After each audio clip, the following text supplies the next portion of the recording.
Well, France 24's Doug Herbert's been keeping an eye on this story. He joins me now on the set for more. Doug, tell us a bit more about this anti-corruption push. Is this really just about joining the EU? No, it's not just that's a big part of it, a major part of the anti-corruption drive, and a major part of why we're seeing such a crackdown right at this moment in time when Ukraine is in an existential war of survival with Russia. Look, this has been an ongoing struggle for a long time. Zelensky campaigned on getting rid of oligarchs, the richest, people who controlled most of Ukraine's wealth, had monopolies over all of the public sector practically, campaigned on getting rid of them, campaigned on ridding public life of graft, of the misappropriation of public funds, which was rampant in Ukraine, as elsewhere in many places in the East, and Russia also, obviously. And then when he came to power, he continued this drive. However, it has taken on sort of extra crucial, vital urgency right now, and that is simply because he is in a battle to prove to the rest of the world, A, that Ukraine has shed its reputation as this sort of den of corruption, rampant corruption, widespread corruption, and he also has to convince, at a time when the West is in danger of having war fatigue and perhaps not keeping the flow of heavy weapons that Ukraine so desperately says it needs coming, he has to prove that he's good for his money. He has to prove that if his Western benefactors and donors, his Western allies, continue to send military aid, financial aid to the tune of tens of billions of euros and dollars, that he is going to be good for it, that it's not going to just sort of vanish into the corrupt ethers of Ukraine's public life. So he has to prove that he's good for the money. He has to make sure that pipeline keeps going, and he has to prove, because it's part of his EU accession talks, it's already a candidate to become an EU member,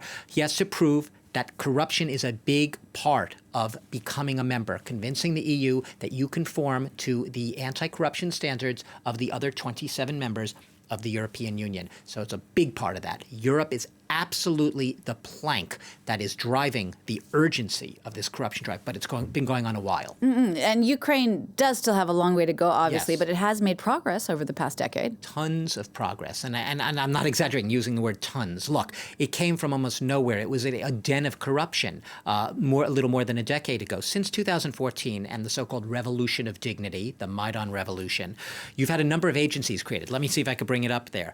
I just sort of cherry-picked a few of the bigger agencies, departments that have been set up. Now, these are not flawless institutions. There's a lot of holes in them. They've come under a lot of scrutiny. There's been some controversy with them. They don't work perfectly, but they exist. A bureau to investigate corruption called NABU, right? The National Anti-Corruption Bureau of Ukraine. That's been in the works for a few years now. You also have, now that's to investigate. You have another bureau, it's sort of like Minority Report, the Tom Cruise movie, to sort of get the crime before it happens, preventing corruption. And that's the NAPC, another bureau. So to prevent it, to root it out before it happens, then when it happens to investigate, then to prosecute, which is a very big deal. The prosecutor's office is taking on extra muscle.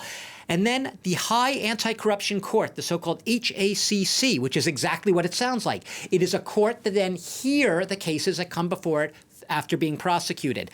ProZorro's interesting too. Procurement is a giant part of where the corruption happened. Graft in the procurement of public contracts, notably in the defense sector, but everywhere across the economy. ProZorro's a digital platform that makes it transparent for everyone to see who's getting contracts, where, and for how much. It's far from flawless again. It's still in the works, and they're trying to beef it up. And finally, this last one's really important, Jeannie. The Corruptions Perceptions Index, short CPI, is something that Transparency International, an anti-corruption agency watchdog monitor, puts out every year.